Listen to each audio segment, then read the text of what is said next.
नमस्कार, लक्षवेधीमध्ये आपल्या सगळ्यांचं स्वागत। मी प्रसाद काथे। महाराष्ट्रात मराठी आणि ओबीसी आपापल्या मागण्यांच्यासाठी संघर्ष तीव्र करत असताना ही लढाई सामाजिक पातळीवर आणि त्याचबरोबर न्यायालयीन पातळीवर सुद्धा लढली जाते असं चित्र आहे। मुळात ही लढाई गेली अनेक वर्ष राजकीय पातळीवर सुरू आहेच, हेही आपल्याला विसरून चालणार नाही। प्राप्त स्थितीमध्ये ओबीसींच्या राजकीय आरक्षणाचा आत्तापर्यंतचा सामाजिक चर्चेतला विरोध न्यायालयीन पातळीवर जाऊन पोहोचलाय। ओबीसींचं आरक्षण हे फुगवलेलं आहे, ते अतिरिक्त आहे, गरज नसलेल्यांनाही मिळतंय, अशा प्रकारचे तमाम तर्क देत ओबीसींचं अतिरिक्त आरक्षण नष्ट व्हावं याच्यासाठी मराठ्यांच्या प्रतिनिधींकडून याचिका न्यायालयामध्ये करण्यात आलेली आहे। ओबीसींचं महाराष्ट्रातलं आरक्षण मंडल आयोगाच्या नंतर लगोलग लागू झालं। देशात राम मंदिराची लहर स्थापित झाल्याच्या नंतर सत्तेत येण्याच्यासाठी केलेला तो त्यावेळचा 1994 सालचा शरद पवारांचा शेवटचा प्रयत्न होता। महाराष्ट्राच्या राजकारणात सत्ता प्राप्तीसाठी 94ला त्यांनी ओबीसीचं आरक्षण लागू केलं आणि तेव्हापासून मराठ्यांच्या मनात एक ठिणगी पडली की सरसकट एका आदेशाद्वारे, एका कागदाद्वारे इतक्या मोठ्या समुदायाला आरक्षण कसं मिळू शकतं। पुढच्या टप्प्यामध्ये हे आरक्षण स्थानिक स्वराज्य संस्थांमध्ये सुद्धा आलं आणि तिथून मराठा विरुद्ध ओबीसी असा संघर्ष अधिक तीव्र होत गेला। गाव पातळीवर जिथं जिथं मराठ्यांची सत्ता होती तिथे तिथे ओबीसींना सत्तेत संधी दिसू लागली, पण ती मिळू शकली नाही अशी तक्रार आजही ओबीसी करतात। जेव्हा जेव्हा ओबीसींचं आरक्षण असलेल्या चिठ्ठ्या निघायच्या त्या वेळेला ओबीसींचा दाखला घेतलेले मराठेच ते आरक्षण घेऊन जायचे अशी तक्रार ओबीसींची आहे। या संपूर्ण प्रकरणाच्या नंतर आता तर थेट फुगवलेलं ओबीसींचं आरक्षण रद्द करा या मागणीच्या निमित्तानं न्यायालयामध्ये लढाई सुरू झाली आहे। ही मागणी ओबीसींचं सरसकट आरक्षण रद्द करा या भूमिकेतून जन्माला आलेली आहे, हे सुद्धा विसरून चालणार नाही। ओबीसींचं आरक्षण आणि त्याला होणारा विरोध हा मराठ्यांना अद्याप आरक्षण मिळू शकलेलं नाही या भूमिकेतून आहे, हे कसं विसरून चालेल। परिणाम स्वरूप महाराष्ट्रातला शासक वर्ग म्हणून ज्यांच्याकडे पाहिलं जातं, जे स्वतःला महाराष्ट्राचा मोठा भाऊ सांगतात आणि महाराष्ट्रातल्या समाज घटकांना आपल्या अधिकार क्षेत्राखाली ठेवायचा प्रयत्न करतात, असाच समुदाय आता आरक्षण मागतोय आणि आपल्याला मिळत नसेल तर दुसऱ्याचं कमी करा या भूमिकेप्रत आलाय का, हेही आपल्याला चर्चेत तपासावं लागेल।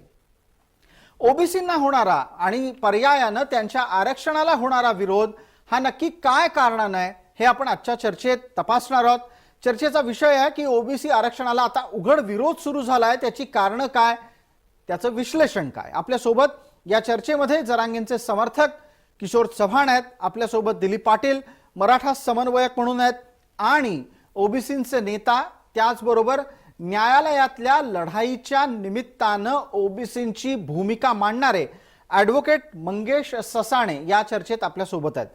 मान्यवरांपर्यंत माझा आवाज अतिशय नीट पोहोचतोय अशी माझी अपेक्षा आहे। मला पहिला प्रश्न पटकन आत्ताच्या घडीला ॲडव्होकेट मंगेश ससाणे आपल्याला विचारायचा आहे। मंगेश ससाणे, माझा आवाज येतोय आपल्याला? येतो सर, येतोय आवाज जी। आपण थोडंसं आणखीन जोरात बोलावं, तुमचा आवाज अतिशय बारीक येतोय। ज्या वेळेला असं म्हटलं जातं की ओबीसींचं आरक्षण अतिरिक्त आहे, त्याला तुमचा प्रतिवाद काय?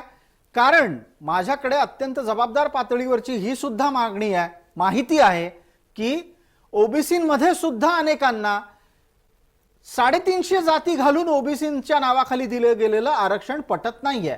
वस्तुस्थिती काय, आपण सांगाल अधिक? प्रसादजी, आपल्या चॅनलच्या माध्यमातून मी सांगू इच्छितो की ओबीसीचं फुगीर आरक्षण आहे, ओबीसीचं आरक्षण जास्तीचं आहे। ही मागणी हे महाशय बाळासाहेब सराटे गेल्या अनेक वर्षापासून करतात। ही 2018ची पिटिशन होती। मुळातच ओबीसीचं आमचं तर आता उलट आम्हाला आमच्यासाठी एक चांगली गोष्ट, एक चांगली पर्वणी आहे, कारण की आम्हाला आरक्षण मिळालं पाहिजे होतं 1900 ज्यावेळेस कालेलकर आयोग आला त्यानंतर। पण आम्हाला ओबीसींना आरक्षणात जे लागू झालं हे मंडल आयोगानंतर, मग साधारणतः इंदिरा सानी केस नंतर 93-94 नंतर आरक्षण व्यवस्थितरित्या म्हणजे जे आमच्या लोकसंख्येच्या किंवा ज्या जाती आहेत त्यांच्या प्रमाणात द्यायला पाहिजे होतं ते आता लागू झालं.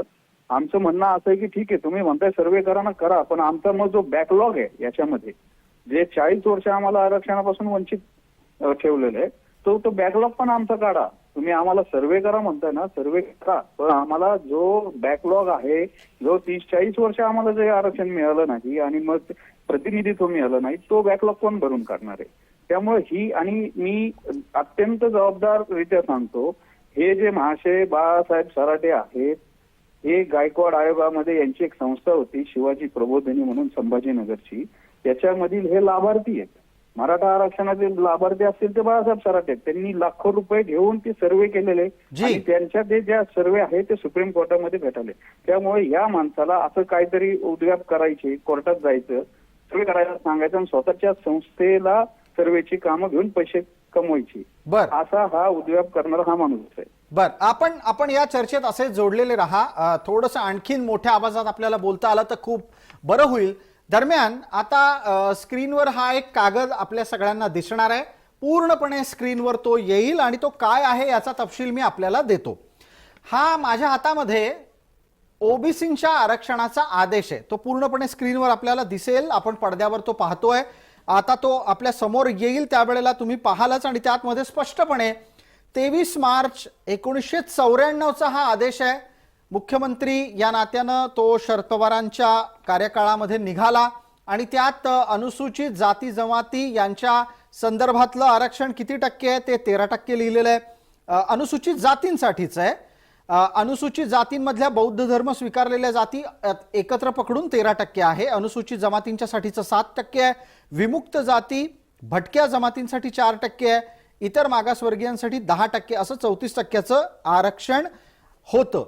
त्याला मंडल आयोगाच्या शिफारसीनंतर कसं बदललं गेलं ते आपण पाहणार आहोत आणि या अनुषंगानं जी माहिती त्या अध्यादेशात किंवा त्या सरकारी आदेशात निघाली आहे त्यात विमुक्त जातींच्यासाठी 3%, भटक्या जमातींच्यासाठी 2.5 अर्थात 2.5%, भटक्या जमातींमध्ये धनगर तत्सम यादी जमाती जोडल्याप्रमाणे 3.5%, भटक्या जमाती वंजारी आणि तत्सम यांच्यासाठी 2% आणि इतर मागासवर्गीयांसाठी सरसकट 19%, असं 30% आरक्षण लागू झालं. परिणाम ह्याचा असा झाला की महाराष्ट्रात जो 50% कोटा होता तो संपला. हे सगळं करत असताना हेतू काय होता हा सुद्धा वादाचा मुद्दा आहे. या प्रकरणी नामदेवराव जाधव जे राजमाता जिजाऊंचे वंशज आहेत त्यांनी घेतलेली एक भूमिका आपण ऐकणार आहोत आणि मग पटकन दिलीप पाटील यांच्यासाठी माझा पुढचा प्रश्न असेल की 23 मार्च 1994 हा दिवस मराठ्यांच्या इतिहासातील काळा दिवस आहे. या दिवशी शरद पवारांनी रातोरात 181 नंबरवरचं मराठा समाजाचं नाव कापून डायरेक्टली 182 आणि 183 नंबरच्या जाती त्यात घेतल्या. 182-83 ला घेतला, आमचं त्याबद्दल दुमत नाही, परंतु 181चा नंबर त्यांनी का कट केला जो मराठ्यांचा होता आणि मराठ्यांच्या हक्काचं जे 16% आरक्षण होतं ते तुम्ही ओबीसींना कशा प्रकारे दिलं. इथं असा जो मुद्दा चर्चेमध्ये येतो, दिलीप पाटील आपण त्यावर बोलाल की मराठ्यांच्या हक्काचं आरक्षण ओबीसींना दिलं गेलं. नामदेव जाधव यांनी मांडलेला हा आक्षेप आणि या मुद्द्यावर तुम्ही सुद्धा गेली अनेक वर्ष बोलत आहात. आत्ताच्या घडीला जी याचिका केली गेलेली आहे त्या याचिकाकर्त्याच्या सोबत तुम्ही दिसत नाही, पण भूमिका त्याच्याच जवळ जाणारे असतात. ओबीसींचं आरक्षण फुगवलं गेलं का हा एक मुद्दा आणि फुगवण्यामागचा हेतू जो नामदेवराव जाधव यांनी मांडला तोच होता का? मी पहिल्यांदा आपल्याला सांगू इच्छितो, जे आता वकील बोलले ॲडव्होकेट प्रसाद निकाल, तर मुद्द्यावर सोडून ते बरकत आहे. बाळासाहेब सराटे याचिका करते ते काही ते बाळासाहेब सराटेंची याचिका नाही आहे. आज सुनावणी झाली त्या ठिकाणी कुमटेकर, शिवाजी कुमटेकरांची पण याचिका आहे. त्याचबरोबर प्रशांत भोसले यांची देखील याचिका आहे आणि बाळासाहेब सराटेंची याचिका असं. बाळासाहेब सराटेने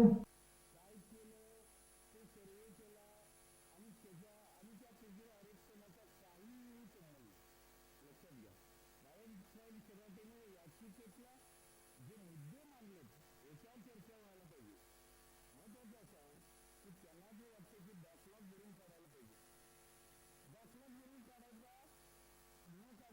सरकारचा प्रश्न आहे पण ते सांगतो तर जो मूळ तुम्ही जो प्रश्न विचारला मुद्द्याचा प्रश्न होता की एक फुगीर आरक्षण कायदेशीर आहे का बेकायदेशीर स्वतःने साहेबांनी सांगावं जी त्या ठिकाणी कधी सर्वे झालाय जी त्या ठिकाणी त्याला मागास पुरवलं गेलं का एक वेळीच्या GR वर हे केलं मागासवर्गीय आयोगाचं रेकमेंडेशन आहे का काहीच नाही म्हणजे एक जर तुम्ही जोपर्यंत तुम्हाला अजून कुठलं सर्वे नाही काय नाही आणि तुम्ही म्हणता की 30-40 वर्षाचा बॅकलॉग आमचा आहे अजून तुमचे सर्वे तर होऊ दे तुम्ही मागास पण करू दे मग त्यावेळी मी आपल्याला सांगू इच्छितो की ज्यावेळी हे झालं त्यावेळी दोन आयोगाने मराठा समाजाला मात्र मागाच्या अशी ठरवलं बापट आयोगानं पण बोललं तर त्यांनी एक केलं की वेतन आरक्षण देण्याची गरज आणि मागास तर आहे जे काय त्यासाठी लागणारे क्वालिफिकेशन आपण म्हणूया सोप्या शब्दात तर ते क्वालिफिकेशन बघितलं तर मराठा समाजाचा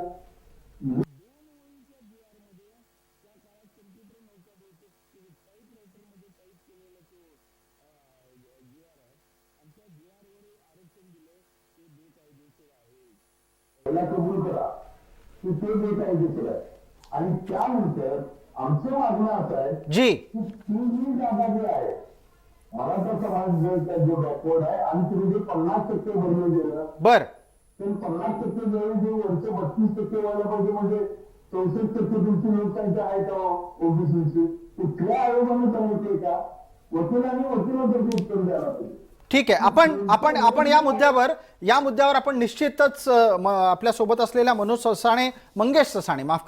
मंगेश ससाणे यांच्यापर्यंत पोहोचू फोनच्या द्वारे ते आपल्या सोबत आहेत त्यांच्यापर्यंत जाण्यापूर्वी मला किशोर चव्हाण यांना आता चर्चेत समाविष्ट करायचं आहे एक छोटी विनंती मात्र दिलीपराव आपल्या चेहऱ्यावर प्रकाश येत नाहीये तुमचा चेहरा नीट दिसत नाहीये प्रेक्षकांना तो आपण दुरुस्त करून घेऊ किशोर चव्हाण आपल्यापर्यंत पोहोचतो किशोरजी ज्या पद्धतीनं मराठ्यांना जिथे शक्य असेल तिथे निजामाच्या आजवरच्या इतिहासातल्या नोंदींच्या अनुसार आणि इतरही कागदपत्रांच्या आधारे कुणबी करण्याच्या साठीचा लढा आपण उभारला त्याची एक एक पायरी पुढे सरकतीये आता ही जी काही मुवमेंट नवीन सुरू झाली ज्याच्यामध्ये पूर्णपणे प्राप्त स्थितीमध्ये ओबीसींच्या आरक्षणाचीच कपात अपेक्षित केली गेलेली आहे तुमच्या आरक्षणाच्या मागणीच्या आंदोलनाचा या मागणीला पाठिंबा आहे का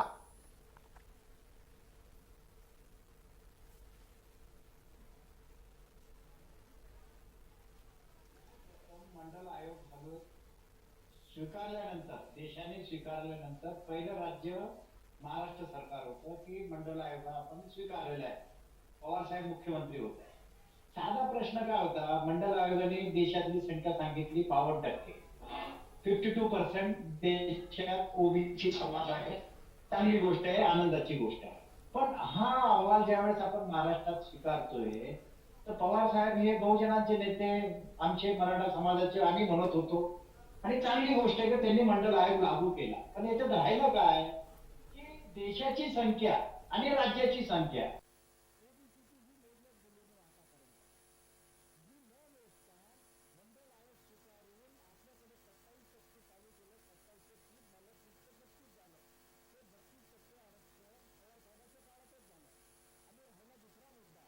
जो 81चा जो आता जाधव साहेबांच्या चर्चेतून तुम्ही सगळ्या समाजासमोर मांडला 181 जातीवर आजच्या कालममध्ये ब्लँक आहे ती जागा ही जागा ब्लँक आहे 81 माळी असेल 82 वर तेली असेल पण 81 वर जी जागा 181 जागा ही ब्लँक आहे ह्या ब्लँक जागेचा शोध आता आम्ही घेतोय तिथे नेमकी मराठा होता का महाराष्ट्रातील मराठा होता का मराठवाड्यातील मराठा होता की कोणता होता तर मग आता का नाही आहे मग न हे नाव गायना पाठीमागं कोणी आहे का असं आता संशोधन आमचं चालू आहे बारीकपणे आणि हे का बरं करावं लागतं एक लक्षात घ्या ओबीसीच्या विरोधात आम्ही अजिबात नाहीये मराठा समाज पहिले नव्हता आता नाही पुढे राहणार नाही हे असं का होतंय ज्यावेळेस ओबीसीचे लोक अंगावर येतात आणि त्यांचा नेता पूर्ण समाजात द्वेष भावनेने बोलत असतो तर आमच्या समाजातून काही लोक प्रतिक्रिया देत असतात त्याच्यातलं तो न्यायालयाचा भाग आहे आमचा. बर किशोरजी, आपण आपली भूमिका मांडली. दिलीप पाटील, आपणही बोलता आहात आणि दरम्यानच्या काळामध्ये आपण नामदेवराव जाधवांच्याकडून केला गेलेला, नोंदवला गेलेला आक्षेपही पाहिला. हा GRचा कागद माझ्याहीकडे आहे, आपण तो सातत्यानं चर्चेमध्ये दाखवतो आहोत. या कागदाच्या आधारे ओबीसींना आरक्षण मिळालं, मंडल आयोगाच्या शिफारशी लागू करत आहोत, अशा प्रकारचा आदेश त्यावेळेला मुख्यमंत्री असलेल्या शरद पवारांनी काढला. माझा या निमित्तानं चर्चेतला पुढचा मुद्दा हा मंगेश ससाणे यांच्यासाठी आहे. काही तांत्रिक अडचणी असल्यामुळे मंगेश ससाणेंनी संपर्क आता खंडित केलाय, आपण त्यांच्यापर्यंत निश्चित पोहोचू. पण मला पुढचा प्रश्न विचारायचा आहे आणि तो दिलीप पाटलांसाठी आहे. तो दिलीप पाटील असा आहे की जेव्हा केव्हा आतापर्यंत याच मंडल कमिशननी, याच मंडल आयोगाने मराठ्यांना आरक्षण घ्या असा सल्ला दिला होता, त्यावेळेला ते आरक्षण राज्यात मोठा भाऊ म्हणून नाकारलं गेलं. मग तेव्हा आरक्षण नाकारणारे मराठे आता आरक्षण का मागतायत असा प्रश्न जेव्हा ओबीसी विचारतात, त्याला काय उत्तर असतं दिलीपराव? महत्वाचं असं आहे की त्यावेळीची घटना, म्हणजे त्यावेळी जे मराठा महासंघ कार्य करत होतं आणि मी महासंघाचे अध्यक्ष त्यावेळी आता स्वर्गीय शशिकांत पवार यांच्याशी चर्चा झाली. त्यावेळी पहिल्यांदा महासंघाची भूमिका होती की आर्थिक आरक्षण मिळावं सगळ्या, लक्षात घ्या. त्यानंतर मात्र महासंघानं भूमिका घेतली की मराठ्यांना आरक्षण मिळालं. आता एक लक्षात घेत असलं की त्यावेळी पंतप्रधान होते, त्याला मराठा महासंघाचे शिष्टमंडळ शशिकांत पवारांच्या नेतृत्वाखाली भेटून आलं आणि त्यावेळी त्यांनी सांगितलं तुम्ही पवार साहेबांना भेटा आणि त्यांनी एक वेळेचे रेकमेंडेशन करू दे, आपण मराठ्यांचा त्यामध्ये समावेश करूया.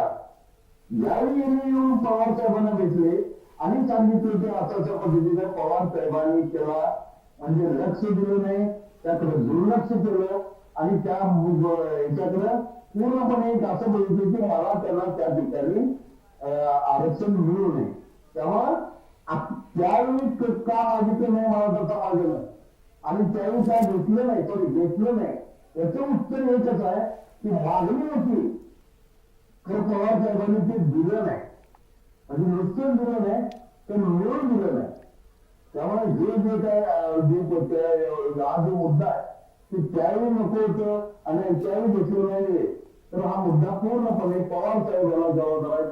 समाजाच्या कुठल्याही व्यक्तीचा किंवा कुठल्याही संघटनेचा त्याला काहीही पूर्वी जबाबदार नाही. बर दिलीपराव, या चर्चेमध्ये आपल्या सोबत हरिभाऊ राठोड जोडले गेलेले आहेत.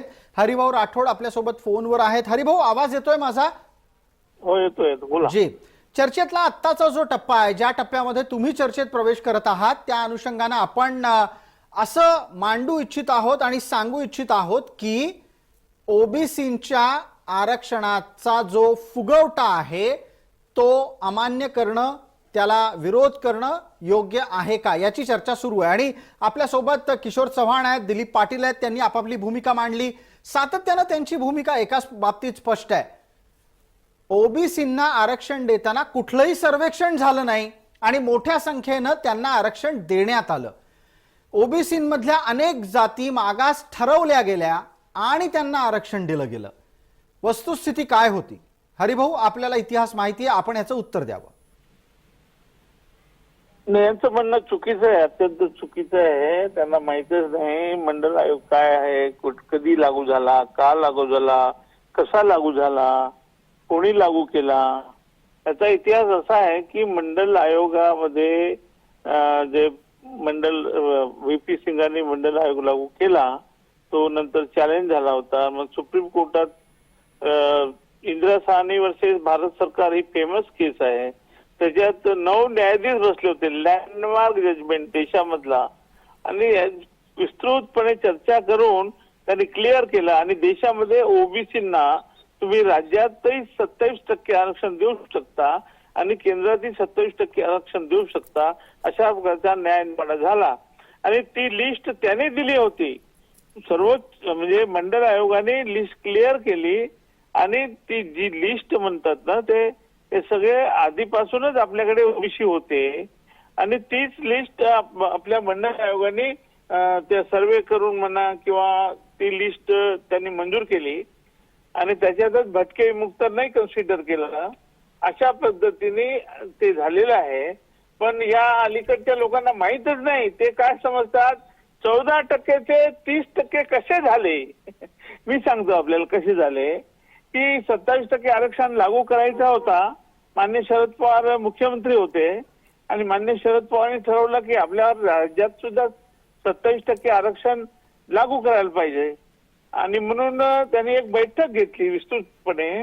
त्यात मला आठवतं मलाही बोलवलं होतं, विशेष बोलवलं होतं आणि माझा सल्ला घेतला होता. कारण मी त्यावेळेस सुद्धा ही मांडणी करत होतो. बरोबर. हरिभाऊ पण एक मिनिट हरिभाऊ, यातला जो माझा एक आणखीन मुद्दा आहे आपल्याला, तोही मी आपल्याला पटकन विचारतो आणि त्याचं आपण उत्तर द्यावं.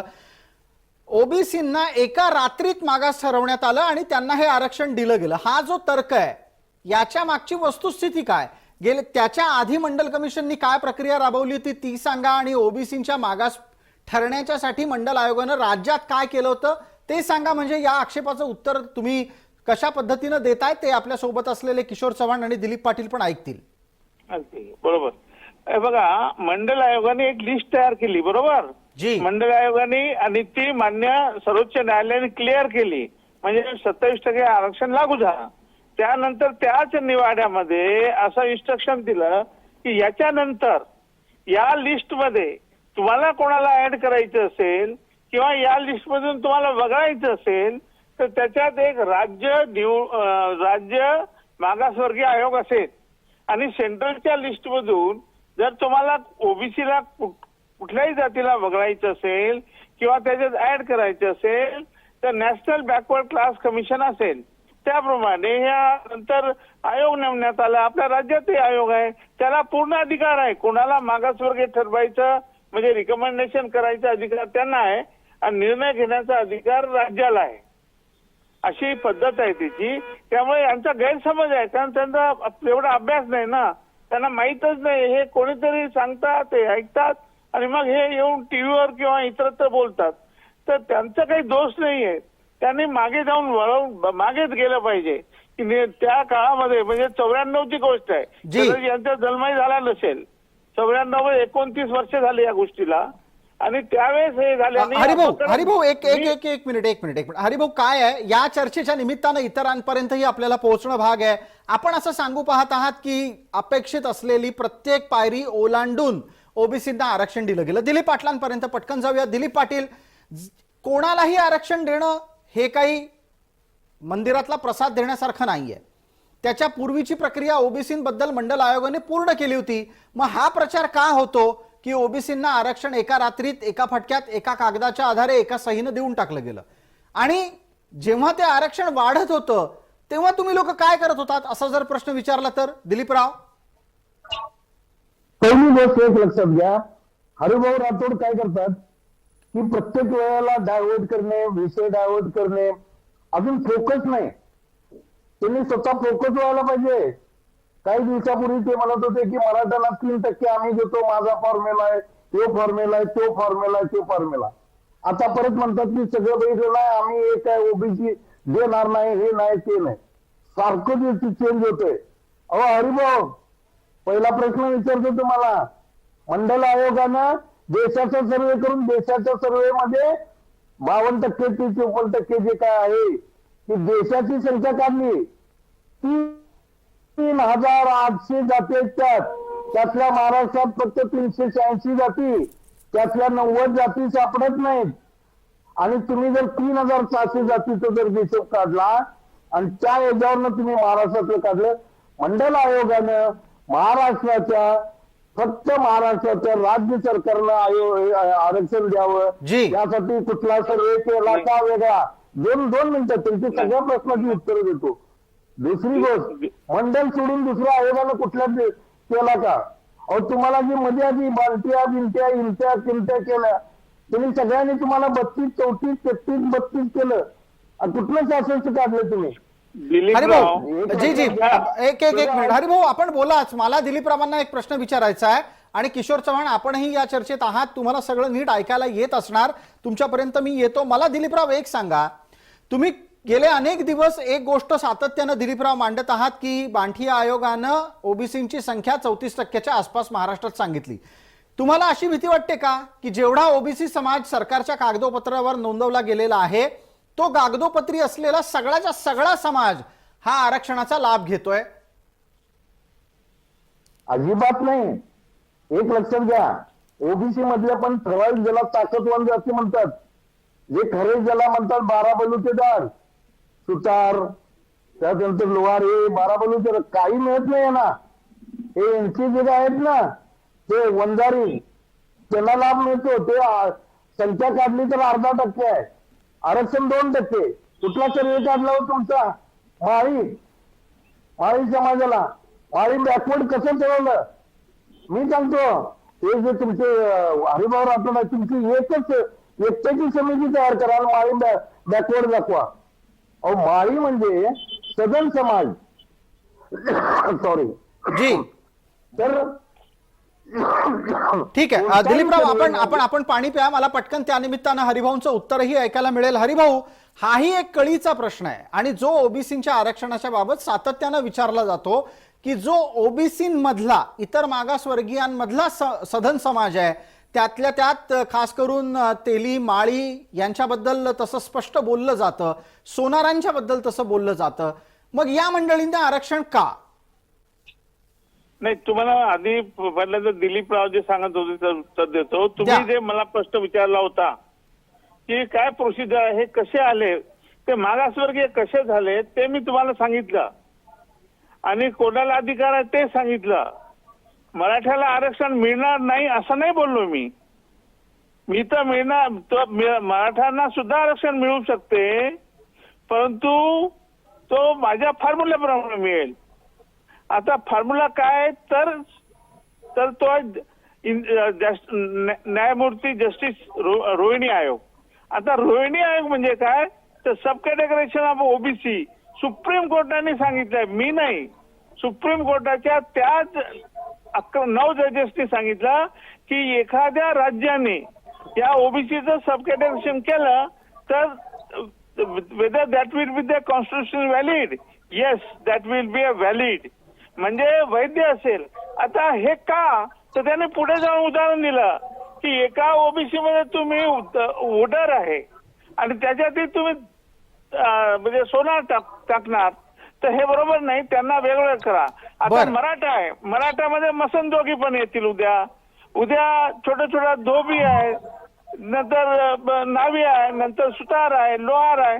मग मराठा ज्यांची सेवा करणारा समाज आहे गावोगाड्यामध्ये, ज्याला परंपरागत व्यवसाय म्हणतो आणि हा सेवा देतो मराठा समाजाला, आणि दोघे ते मुलं एका ताटात जेवतील का, एका शाळेत जातील का, एका म्हणजे जातील म्हणजे ते कॉम्पिटिशन करायला आपण त्यांना एका याच्यात बसतील का? सोपा विषय माझा. 27% आरक्षणचं सब कॅटेगरायझेशन करणं. ठीक आहे, पण हे जे काही आपण सांगत आहात हे सगळं भविष्यात होऊ घातलेलं आहे, अपेक्षित आहे अशा पद्धतीचं आहे.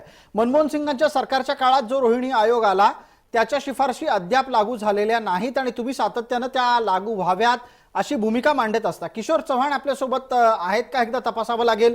किशोरजी, आपल्याला चर्चेत जे मुद्दे मांडले जात आहेत ते ऐकायला येतात आणि माझा आवाज पण येतोय का? मला पुढचा प्रश्न तुम्हालाच विचारायचा आहे. हा विचार. किशोरजी, माझा प्रश्न आपल्यासाठी असा आहे की मराठा आरक्षणाच्या निमित्तानं जी चर्चा राज्यभर सुरू झाली आणि आता ती ओबीसी आरक्षणावर जाऊन पोहोचली आहे, सातत्यानं चर्चेत आणि समाजातल्या सुद्धा अनेक भूमिकांमध्ये समोर येतं की अतिरिक्त आहे ओबीसीचं आरक्षण, ते कमी झालं पाहिजे. ते कशा पद्धतीनं अतिरिक्त नाही हे हरिभाऊंनी सांगायचा प्रयत्न केला. मला आपण असं उत्तर द्या की या प्रकारच्या भूमिका या महाराष्ट्राला आता परवडणाऱ्या आहेत का? नाही, साधा प्रश्न काय आहे, आता हरिभाऊला आम्ही आमचे मार्गदर्शक समजतो, त्यांना एकच शब्दात मी म्हणजे 10 सेकंदात माहिती देतो. छत्रपती शाहू महाराजापासून जे आरक्षणाची सुरुवात झाली तोपर्यंत आतापर्यंत आम्हाला अभ्यास आहे, आमचे चळवळीत आहे. माझे स्वतःचे 30 वर्ष याच्यात गेलेले, हा एक भाग आहे, आम्हालाही सगळं समजतं, म्हणून आम्ही ओबीसीच्या विरोधात बोलत नाही. पण आत्ताचा जो प्रश्न आहे, मला आजच्या प्रश्नाचं नवल वाटलंय. कायदेशीर प्रक्रियेचा भाग घेऊन कोणी न्यायालयात गेलंय, आज न्यायालयात गेले, आमचे सहकारी समजू न्यायालयात गेले, लोकशाहीचा आधार घेऊन आम्ही न्याय मागण्याचा प्रयत्न करतोय, कायद्याचा आधार घेतोय, घटना मानतोय. पण ह्या घटनेत जी नवीन घटना घडली, मंत्री जे शासनाचे मंत्री पुन्हा छगन भुजबळ यांचं आज स्टेटमेंट आहे की हे आमच्या ओबीसीतूनच आम्हाला बाहेर ढकलण्याचा प्रयत्न करतायत.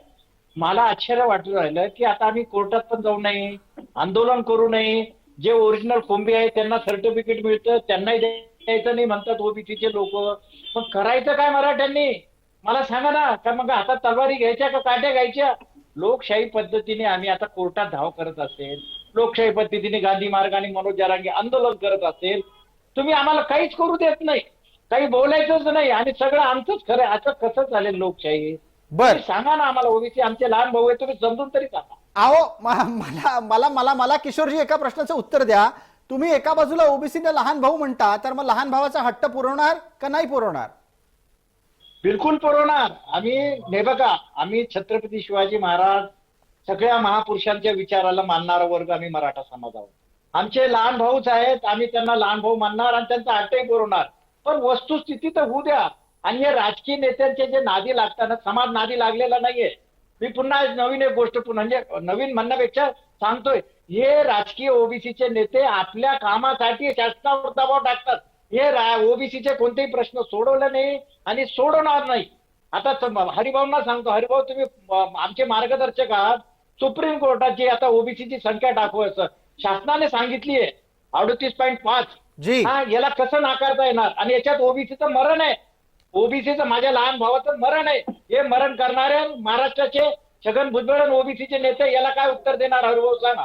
बर हरिभाऊ, आपल्याला वेळेत मर्यादेत उत्तराची संधी आहे. 1 मिनिट उरलाय, पटकन. नाही, लोकसंख्या झालीच कुठं? हे आता जे म्हणतात लोकसंख्या ओबीसीची झाली नाही, मराठ्याची झाली नाही, भटक्यांची झाली नाही, झालीच नाही. ओबीसीची बांधकी आयोगाचा रिपोर्ट आहे, त्यानंतर केंद्रीय मागासवर्गीय आयोगाचा रिपोर्ट आहे, त्याचबरोबर केंद्राचा जे एज्युकेशन डिपार्टमेंट त्यांचा रिपोर्ट आहे, राज्याचा रिपोर्ट आहे, सगळीकडचे रिपोर्ट आहेत. म्हणजे संख्या कुठून आली? ते अंदाजित आहे, सगळं अंदाजित आहे. हरिभाऊला प्रश्न विचारतो, हरिभाऊ 54% आलं कुठलं? संख्याच झाली नाही तर हे अंदाजित आहे ना, मी सांगितलं तुम्हाला. हो, लोकसंख्या न करता त्यांनी अंदाजित केलेली आहे. काही स्टॅटिस्टिकल फिगर त्यांच्याकडे मिळाले, पण ते काही खरे नाही. तुम्हाला सांगतो, परत लोकसंख्या करावी लागेल आपल्याला. हाच मुद्दा आहे. याच मुद्द्यावर तर गेले इतके दिवस संघर्ष चाललेला आहे. आणि हरिभाऊ, तुम्ही या चर्चेत हे सांगितलं की आत्ताच्या घडीला जी आकडेवारी लोकसंख्येची आहे ती अंदाजित आहे. एकदा जात जनगणना या निमित्तानं झाली पाहिजे आणि त्यातून चित्र स्पष्ट होईल. आपल्याला चर्चेत वेळेची मर्यादा आहे. या मर्यादित वेळेतल्या चर्चेमध्ये एका निष्कर्षाप्रत आपण निश्चित हरिभाऊंच्या निमित्तानं पोहोचू शकतो की ओबीसींची जात जनगणना जर झाली तर त्यांची नक्की संख्या किती, त्यानुसार त्यांचं आरक्षण किती, अशा प्रकारचे अनेक प्रश्न सुटू शकतील. तुर्तास या तीनही मान्यवरांना विनंती आहे की आपण पटकन पुढच्या विषयापर्यंत पोहोचणार आहोत. आपण असे जोडलेले राहा. तुर्तास या विषयाला आपण इथे विराम देतोय. लक्षवेधीतल्या या विषयाच्या या चर्चेत तुर्तास इतकंच. सर्व प्रेक्षकांना जय महाराष्ट्र.